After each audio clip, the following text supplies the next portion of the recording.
皆さん、こんにちは、エマです。このポッドキャストでは優しい日本語でいろいろなトピックについてお話ししています。皆さん、今日もいかがお過ごしですか？今日のポッドキャストでは初めてかもしれないんですけど、詳しく私の英語についてお話ししていこうと思います。今までも私が英語を勉強してるってことは、よくね、言ってたと思うんですけど、でもよくよく考えてみると、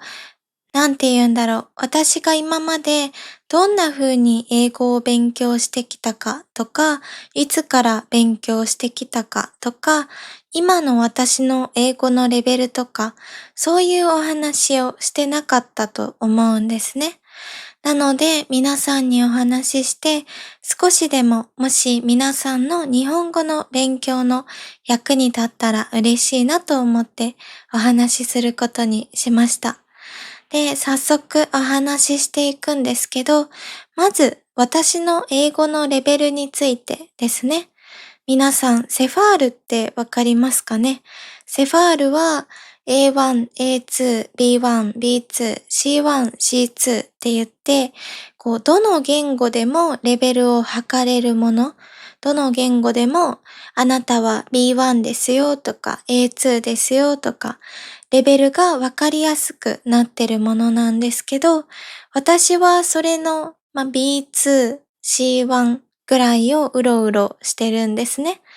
なんかテストを受けたり、あと私は前に AI を使っての、アプリで英語を勉強してたんですけど、そこで出る結果も B2 とか C1 が多かったんですね。で、そのレベルはどれくらいかというと、複雑な会話をネイティブの方と一緒にできるくらいのレベルです。でも、間違いはたくさんあって、まだまだネイティブとは遠い。全然ネイティブみたいにうまくは話せないけど、一応自分の言いたいことを伝えることができて、自分の言いたいことを表現することもできる気持ちとか考え方とか、そういうレベル感に今いる状態です。で、一応それは大体の目安でしかなくて、実際に私がどれくらい話せるかとかは正直、わからないんですけど、でも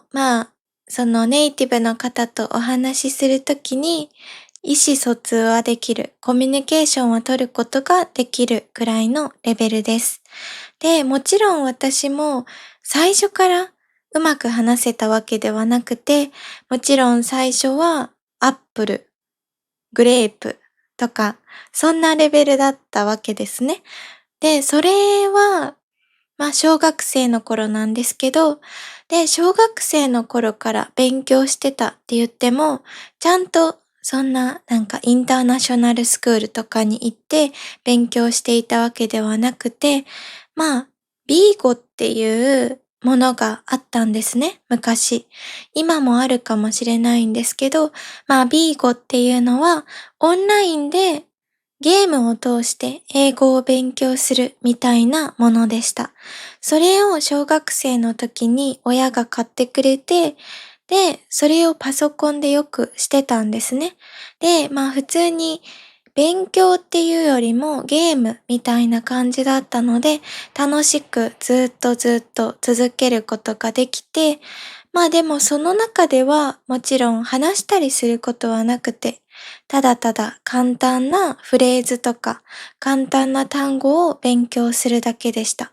で、それが多分10歳ぐらいだったので、13年前とかだと思うんですけど、で、もちろん、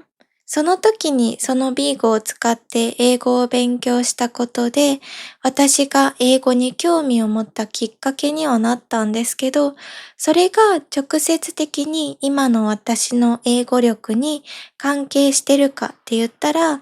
そんなことはないと思います。本当に簡単な How are you? とか Hello とか、そういう簡単なフレーズだけだったんですね。なので、今のレベルに直接関係しているわけではないんですけど、でもそれがきっかけで英語に興味を持って、で、それから塾みたいなところに小学生の時に行ってて、初めは数学だけ勉強してたんですけど、数学だけじゃなくて英語も一緒に勉強するようになりました。で、そこでは結構文法を教えてくれる場所だったので、そこで基礎的なものですね。アルファベットの書き方からフレーズ、そして文法。なんか I am とか I do, I study とかそういう簡単な文法ですね。まだ小学生だったので、そういうのを少しずつ勉強しました。で、小学生の頃は確か英語の授業がほぼほぼなくて、2週間に1回ぐらいだったかな。学校であっただけなんですね。で、それにプラスして私は塾みたいなところで勉強してたっていう形です。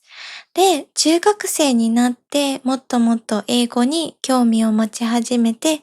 で、中学生の時は英語が、義務教育というか、絶対に勉強しないといけない科目になったので、少し授業が増えたんですね。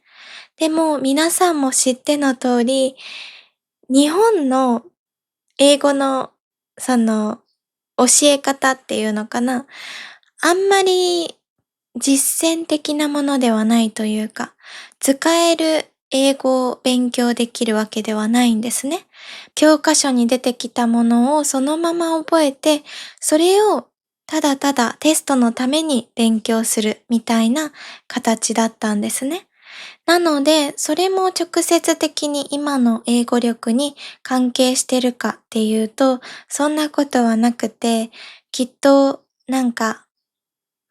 もちろん文法とかたくさん勉強したから役に立ってるとは思うんですけど、話す練習ができたかっていうと、そんなことはなかったかなって思います。でも、その時にもまた違う塾に通ってたんですけど、そこの先生がとてもとても素晴らしい方で、本当に私にとってすごく大切な先生の一人なんですけど、その先生のおかげで英語がすごく楽しくなったんですね。で、その先生が教える英語も文法ばっかりだったんですけど、でも楽しかった。教え方っていうか、勉強の仕方っていうのかな。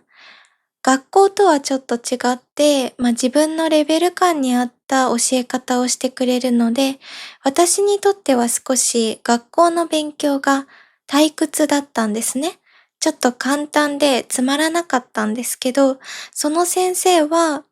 私のレベル感に合わせてくれて、少し難しい問題を出してくれたり、そんな風にしてくれたのがすごく印象に残ってます。で、それがきっかけでもっともっと英語を勉強したいって思うようになって、高校生の時に外国語科に入りました。外国語科なので、英語にプラスしてドイツ語を勉強してたんですけど、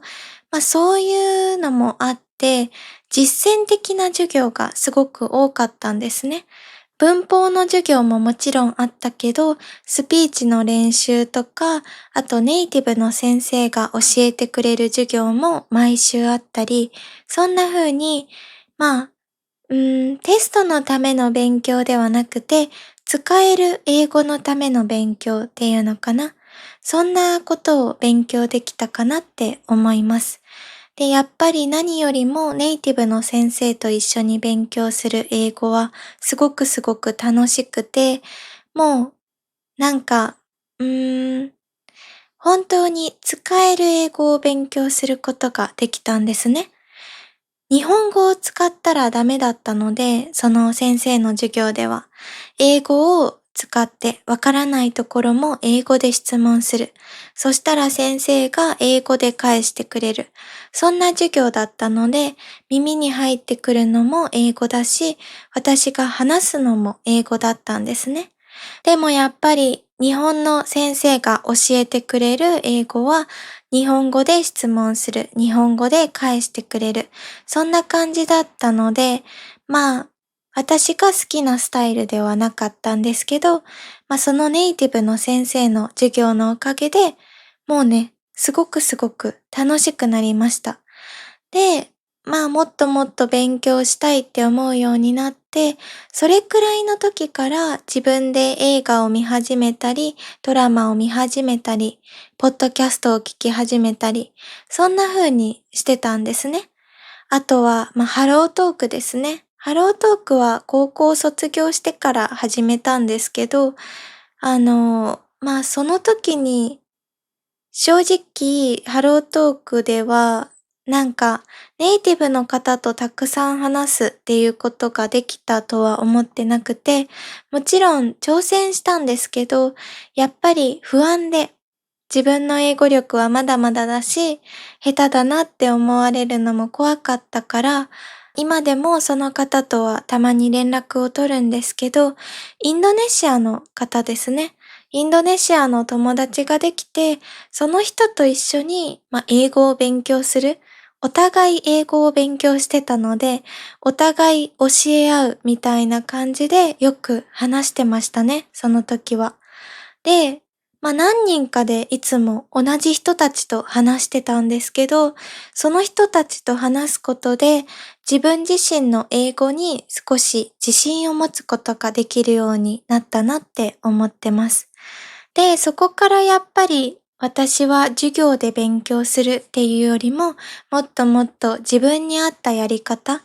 仲のいい人とお話ししたり、あと、ポッドキャストを聞いたり、映画を見たり、そういう風にすることが自分には合ってるなって思うようになりました。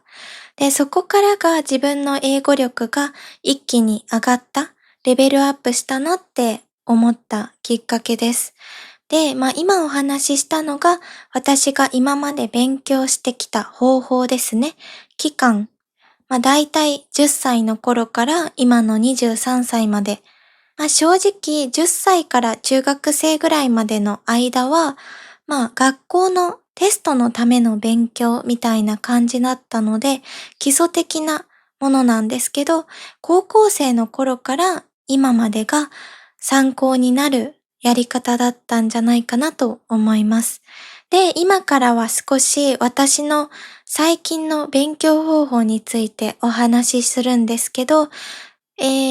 今してる勉強方法は、とにかく映画、ドラマ、コンテンツを見ること、あと、ポッドキャストを聞くこと、本を読むことです。で、もちろん、皆さんの中には音楽を聴くのが好きっていう方もいらっしゃると思うので、それは皆さんに合ったものを選んでもらえたらいいなと思うんですけど、まず、すべて共通して、すべてに対して言えることは、私の勉強方法としては、区切って勉強しています。区切って勉強する。どういうことかというと、ポッドキャストって、だいたい短くても20分、30分。で、私がいつも見てる、英語のポッドキャストは長いものが多くて、1時間とか、短くても40分ぐらいのものが多いんですね。でも正直私は、集中できない。最後まで見ることができないので、10分ぐらいで区切ります。もっともっと短くてもいい。だいたい10分なんですけど、短かったら本当に5分とか、話が切り替わるタイミングっていうか、若干変わるタイミングがあるじゃないですか。いい切りというか、そういうタイミングで私は一回切るんですね。で、それを何回も聞きます。1回目は字幕なしでただただ聞いて、2回目は英語の字幕をつけて聞く。で、3回目はそれを止めながら、わからない単語を調べるんですけど、ここでもコツがあって、私は日本語を一切使わないんですね。英語を勉強するときに日本語を使いません。じゃあどうやって知らない単語をわかるようになるのかってことなんですけど、英英辞典ですね。英英辞典。英語で調べて英語の意味を見ます。そしたら難しい英単語を簡単な英語で説明してくれるので、その時にも勉強になるんですね。ああ、こういう風に説明するんだなっていう勉強にもなるし、簡単な英語にもう一度触れるきっかけにもなるので、すべてが英語になるんですね。新しく知る単語も英語だし、それを知るために使ってる英語も単語だから、単語じゃない。そのために使ってる単語も英語だから、とにかく英語に触れる機会が多くなる。これが私はすごく大切だと思ってます。で、区切ることによって集中できるし、何よりも40分全部続けて聞くと忘れちゃうじゃないですか。自分がどこがわからなくてどこがわかったのか。でもだいたい5分ぐらいだったら、あ、これさっきわからなかった単語だとか、これなんて言うんだろうとか、そういうのを考えながら聞くことができるんですね。なので私はこのやり方が好きです。で、同じようにドラマとか映画もそうなんですけど、ドラマとか映画に関しては、どうしても区切ると面白くないので、私は一回見たことがあるドラマとか映画を使って区切ります。初めて見るドラマとか映画を区切ってしまうと、私は楽しめないんですね。話の内容もわからないのに、どうしても区切るっていうのは、やっぱり、ポッドキャストと違って、その時のストーリーの流れとか、主人公とか出てくるキャラクターの感情とかも大切になってくるので、一回見たことがあるものを、ストーリーがわかるものを使って勉強しています。で、その時もまた区切る。そんな感じですね。で、この時の勉強のために選ぶものも、できれば私は日常的なお話を選ぶようにしてます。私はストレンジャーシングスとかが好きなんですけど、でもやっぱりストレンジャーシングスとかって怪物とか出てきたり、まあ絶対に日常で使わないよね、みたいな言葉もたくさんあるんですね。だから勉強のために見るときは、何があるだろう、ジニージョージアとか、あとなんだろう、忘れちゃったけど、とにかく、もっと日常的な言葉がたくさんたくさん出てくるような作品を選んで区切りながら勉強するようにしてます。それがポッドキャスト、そしてドラマ、映画の勉強方法です。で、もう一つ、本ですね。本を読むこと。私は本を読むことが好きなので、本を使って勉強するんですけど、最近は Kindle を使って勉強してます。で、私は Kindle の端末は持ってなくて、このタブレットでですね、タブレットで勉強してるんですけど、で、Kindle のいいところは、長押ししたら辞書が開けるんですね。で、しかもそれも英語の辞書なので、私は知らない英語に出会ったら、英語で理解できる。で、知らない単語にはハイライトをつけることができるんですね。黄色でマークしたり、ピンク色でマークしたり、そういう風にできるので、すごく役に立ってます。で、本の選び方についてなんですけど、正直、さっきドラマとか映画を見るときは日常のものがいいって言ったんですけど、本に関しては私が日常的なものをあんまり集中して読むことができなくて、もっともっとファンタジーとかが好きなんですね。ハリーポッターとか大好きで。ハリーポッターとか、サイファイとか、あと、心理学ですね。心理学も大好きです。ノンフィクションも好きだし、フィクションも好き。で、フィクションならファンタジーが好き。そんな感じで本に関しては日常的なものじゃなくても、ただただ自分が興味があるものを選んでます。本はね、映画とかドラマよりも続けることがちょっと難しいじゃないですか。使われてる単語もちょっと難しいし、どうしても目で見るから疲れちゃうし、集中できないって思うこともあると思うので、そんな中でも集中しやすくするために、本当に自分が興味のあるもの、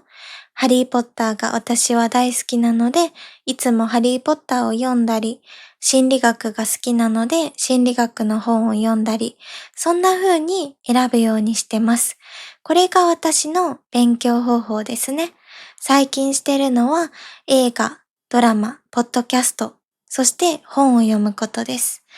この中でも一番やりやすいのはポッドキャストですね。ポッドキャストは一人でお話しするものを聞いてるので、ちょっとメイクしてる時間とか、車を運転してる時間とか、料理してる時間とか、どんな時でも聞くことができる。なので、ポッドキャストが一番好きですね。で、映画、ドラマ、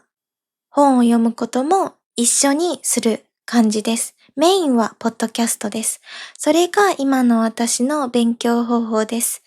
完全に独学なので先生がいるっていうわけではないんですけど、もし皆さんの参考になっていたらとてもとても嬉しいです。今日はこんな感じで私の今までの英語の勉強方法ですね。私がどんな風に英語を勉強してきたか、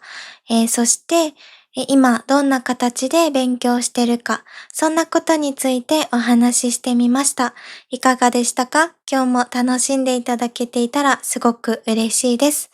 皆さんが今までしたことのある外国語の勉強で、これがすごく役に立ったよとかがあったら、ぜひぜひ私にも共有してくれたらすごく嬉しいなと思います。では皆さん、今日もここまで聞いてくれて本当にありがとうございました。いいなと思ってくれた方は、高評価、コメント、そしてチャンネル登録もお待ちしております。では皆さん、また次回のポッドキャストでお会いしましょう。今日もいい一日をお過ごしください。じゃあね。